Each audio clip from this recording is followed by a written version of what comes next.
Hey everyone, welcome to our video on Chainlink, an update here. Yeah, this is looking really interesting finally. Okay, so before I get started, this isn't financial advice. I'm not your financial advisor. This market is extremely risky and you are responsible for your own trades, managing your own risk, doing your own research, and this is just my opinion on the market. I talk about my style, which is good for some and not for others, but it works for me. Okay, and let's go ahead and just take a look here because we've got some really interesting things going on here. You know, we talked a little bit over the last bit about this. This rising wedge. We've talked about this, where this is our bullish scenario, and we also talked about the rejection that we had here, which was our bearish scenario. Now we haven't taken out that high yet, so I'm still cautious. But this is starting to look more constructive to a breakout. If we can take out that high from, what was that, the 9th? So just a couple days ago, if we can take out this high, then I do think we have the potential to move up and out of this.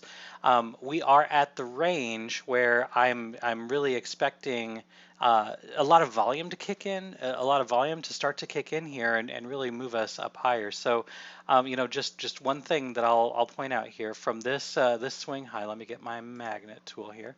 From this swing high up here. Down here to this swing low, right? So we have talked about this quite a bit. There we go. So we have a 618. We have a breakthrough of the 618. We are currently above the 618 again. So this forces me to have a bit of a bullish bias on this. And I know for the last several days I've been pretty darn bearish on Chainlink. But just for the record, I've been bullish on Chainlink since we broke $2. Okay, so don't mistake a short-term bearish bias for a long-term bullish bias, because again, I have been bullish on Chainlink since we broke through $2. And also, just to add to that, this chart here, I'm looking at a 4-hour.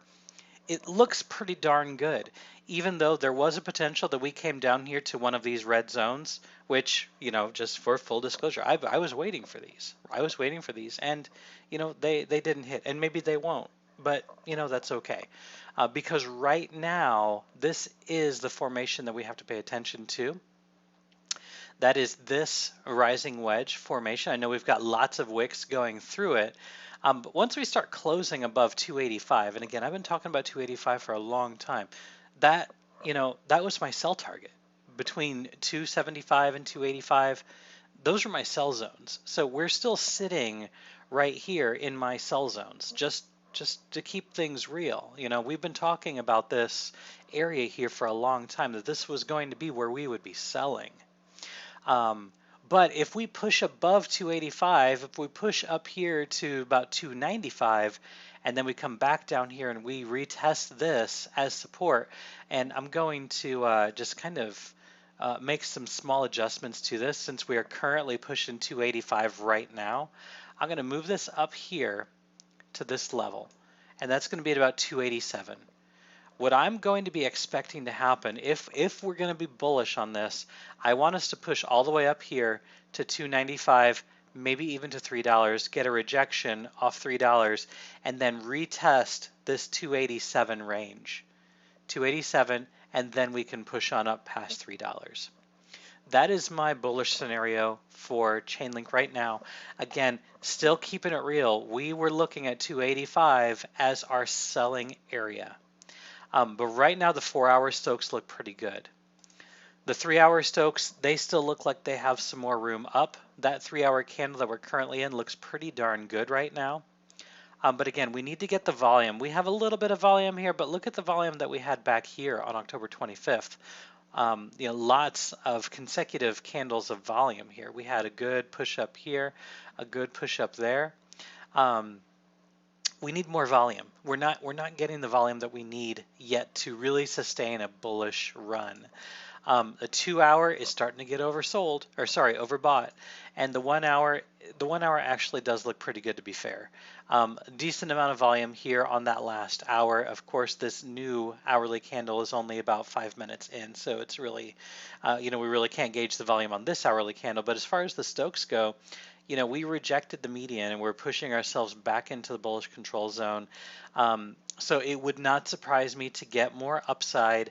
But again, what I really want to see, I want to see us push up to $2.95, $3, and then buy the dip. Buy the retest of almost right where we are right now, right? So if you were to sell right here, again, we're right at 285. If you were to sell here and, if we're to push up to $3, chances are fairly good, fairly good. I'd say you have probably a 70 to 80% probability that we will get rejected at $3 and you will have an opportunity to buy back here at about 287. So that would be what I am interested in seeing right now.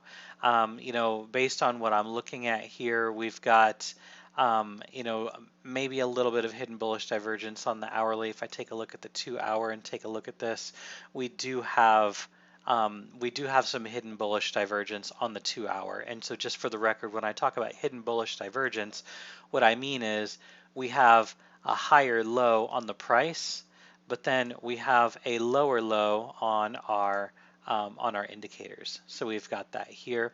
And I bet if we take a look at the RSI, put the RSI on there, we also have from this low to that low, it's actually about even, so I wouldn't be willing to say if there's any divergence on the RSI, but on the stochastics for sure we are looking to have a little bit of hidden bullish divergence. And so right now we're sitting trying to push through 285. It's really fighting there at 285 right now actually. So it's at 284.99. It's probably going to push through 285, but we are going to be looking for a push up to, again, 295 or so, and then come back here and retest 287. If you did buy at about 273, right? So if you did buy at 273, and I was talking on the Discord a couple days ago, the 273 was a good buying area. If you bought at 273, I would set your stop loss up here at 278 to 279. This looks like a decent horizontal to manage your risk. Again, so we're looking at this level right here. There is a decent amount of support that should be compounded there. So because we had resistance, push through, rejection, resistance, consolidation there, and then we push through. So we're still trying to fight through 285. If we come back down here to 278 or 280, I would say this would be a good area to buy dips. Again, if you have a belief that we are going to be pushing bullish, but set that stop loss here at about 278 at this point. And this is again for your short-term trades. Long-term, I'm still bullish on Chainlink, even though I was expecting things to push down. That doesn't change the fact that I am bullish on Chainlink.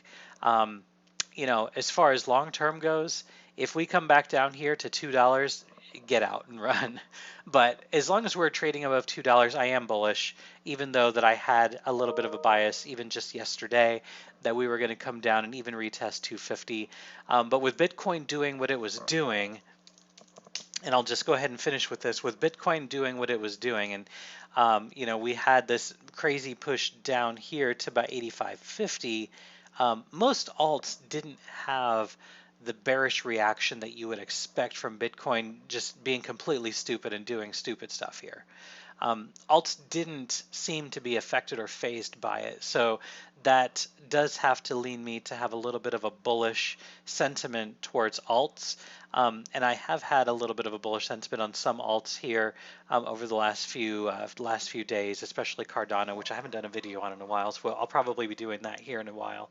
But nonetheless, keep an eye on that 285 point. We can push through that, look for a push up to $3, and then a retest of about 287 to 290, and then look for a continuation to the upside, because it looks like we are trying to push out of that rising wedge. So have a good day, everyone, and I will catch you all on the Discord. If you don't have an invite to the Discord, just throw in a comment and I can get you an invite. It doesn't cost anything. It's just a way for us to keep down on the spam. Also, like, subscribe, share, and all of that if you enjoy these videos. So have a good day, everyone.